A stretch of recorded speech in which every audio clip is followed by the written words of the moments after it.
Hello and welcome to Pineapple. I'm Leah, the founder and president of Pineapple Support, which is a charity that was set up in 2018 for people working in the adult entertainment industry.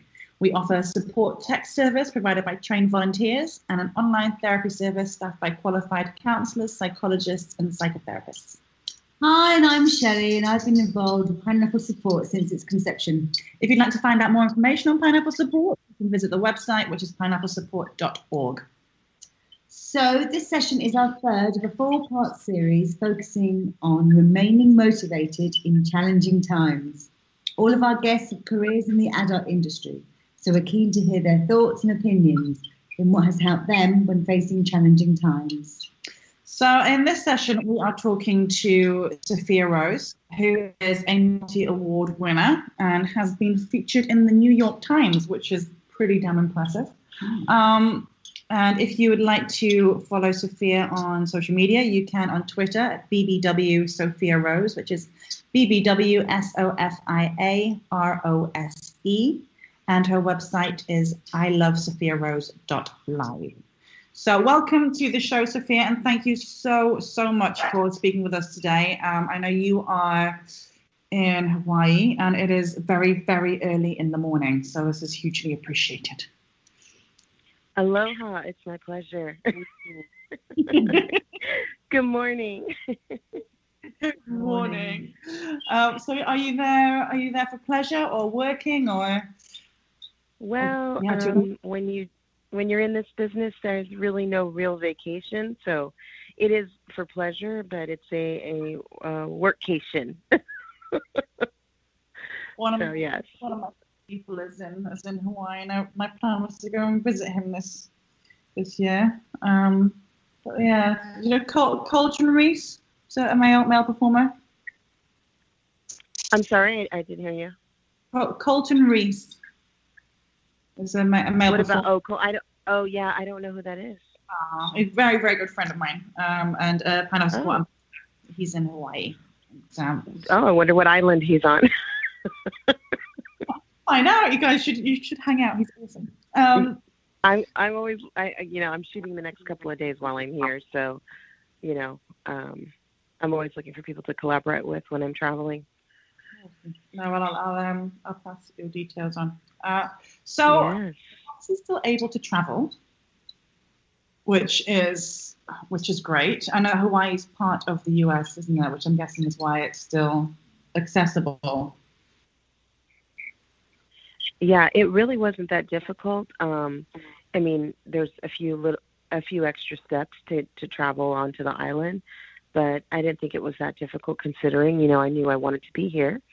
And I think that the additional protocol kind of weeds out the people who aren't going to follow, CDC guidelines once they're on the island. They have relatively low cases here, so I felt safe traveling, and I have felt safe being here. And I feel like pretty much everywhere in Waikiki, everyone is compliant. So you have to be tested to get on the island, and so I felt good about being here. Yeah. So have you continued to travel and to work through 2020, or how is? I mean, obviously you've continued to work, but have you been able to collaborate as much as you'd have liked? What's been the difference for you there? No, I have pretty much been a solo performer all of 2020. I was in Washington, D.C. when the lockdowns began, and I came home 3 days early because I was worried they were going to start shutting down airports. I kind of just, being grounded and not be able to travel made me focus on getting my platforms more organized, my content more organized, and I've been performing pretty much solo. There's been a handful of studio shoots with COVID protocols put in place where I did feel safe. But, I haven't traveled aside. I was actually in Hawaii in February, flew to Washington, D.C., and then immediately flew home because I was afraid of being stuck. So, and I pretty much, other than I think I went to Florida one time in October to shoot with the studio, and that was it. I haven't flown since. I've only been here now to Hawaii. Because I know there's have put extra protocols in place for flying, but there's a lot of safety measures in place in the adult industry. I mean, even so that there's been a number of halts to production, and I know they're asking for another one in Los Angeles at the moment. But what measures are being taken? Is it just? I mean, I think in Europe we had, because Julia Grandi was over here shooting in Ibiza, so we were hanging out, and she was telling me that the whole team has to do a COVID test I want to say every week, or maybe it was every 4 days, which sounds horrific because having that thing jammed down your nose and your throat, just, no, thank you. Not every 4 days. What can you enlighten us and tell everyone listening that what the protocols have been in place for the industry, because I know you're on the pulse with these things. Sure. So I worked for one of the smaller studios, and I know that the crew was being tested every 2 days, and then I was tested as well before I left, and then when I arrived in Florida, and then we have our talent test in place anyway. So I feel like our community in general, we're on an honor system, but the way that we try to keep our STD tests, clean and clear, we just follow that through with COVID. So, if I'm going to be on set in 48 hours, I'm going to take my test and I'm going to stay isolated, knowing I'm about to be around other people to the best of my ability. I'm not going to go out on a Friday night party and then try to shoot on a Saturday. I'm putting all my coworkers at risk. I think the industry as a whole most of us do keep that, in mind, and we're all very aware.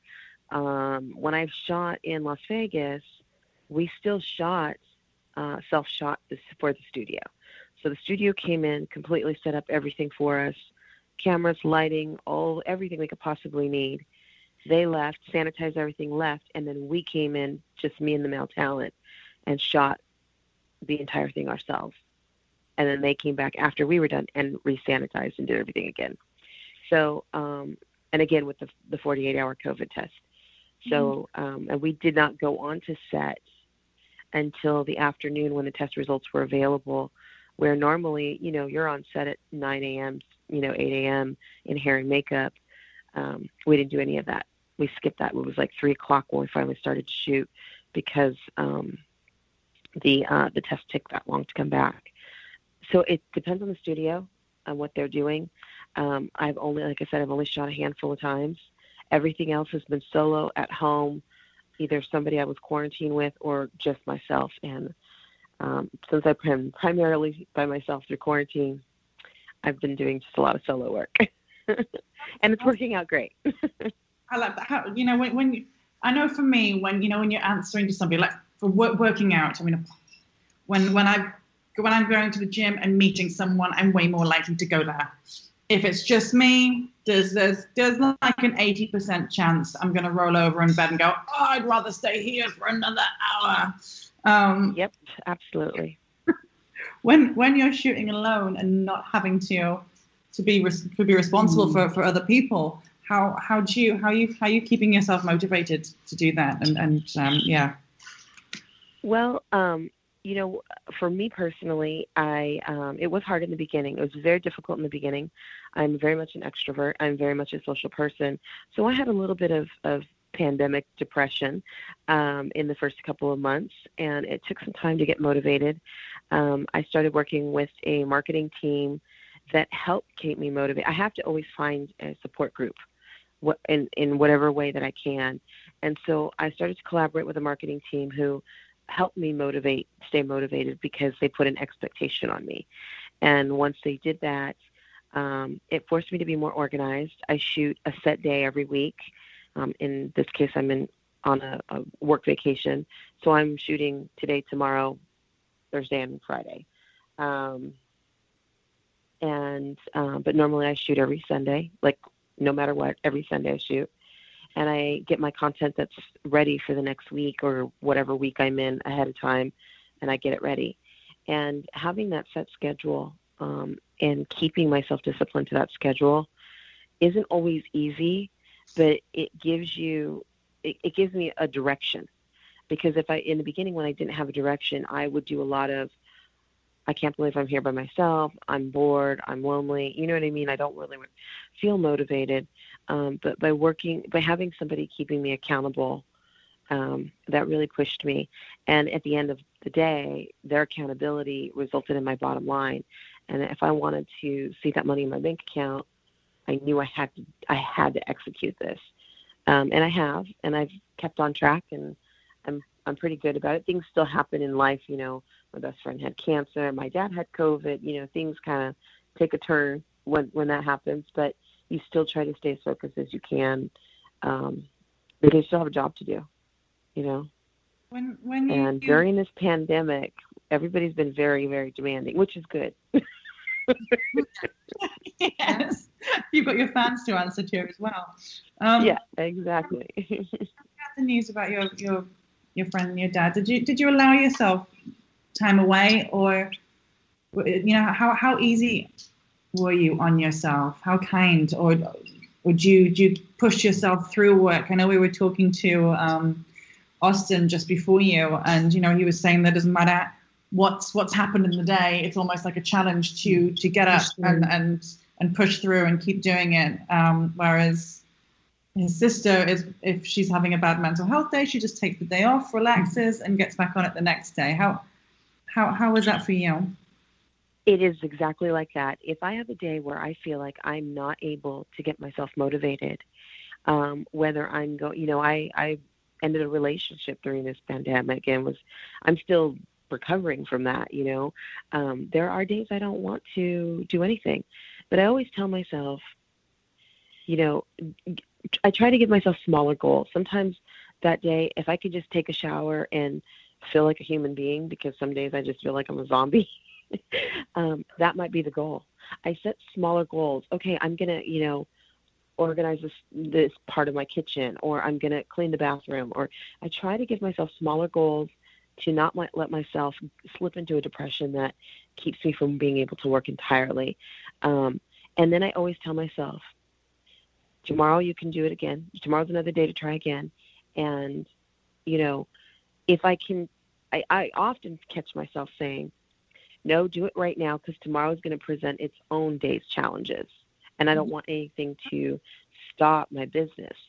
And so sometimes I have to almost have a one-on-one meeting with myself and a conversation where, you know, you can sit here and be upset about today and that you didn't get anything done and disappointed in yourself for your lack of accomplishments, or you can try to get at least this done and realize tomorrow's another day, and yeah, it'll be new challenges, but you can still accomplish whatever, you know. I try to be generous with myself, because I have to remember it is just me. And, you know, being hard on myself doesn't accomplish anything, but I also have to push myself. And it's truly a mindset of struggle. It's a struggle. And through the pandemic, it's made it harder.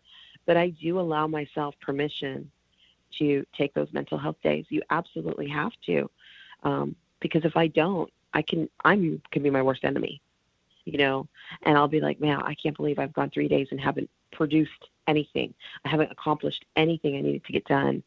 But then sometimes that also motivates me, like, all right, get your ass in gear and get going. Like, what are you doing? You know, so I do a lot of self-motivation, a lot of self-talk, literally talking to the person in the mirror. Mm-hmm. And I always joke with people, I'm in a meeting. I'm in a one-on-one meeting. Don't mind me.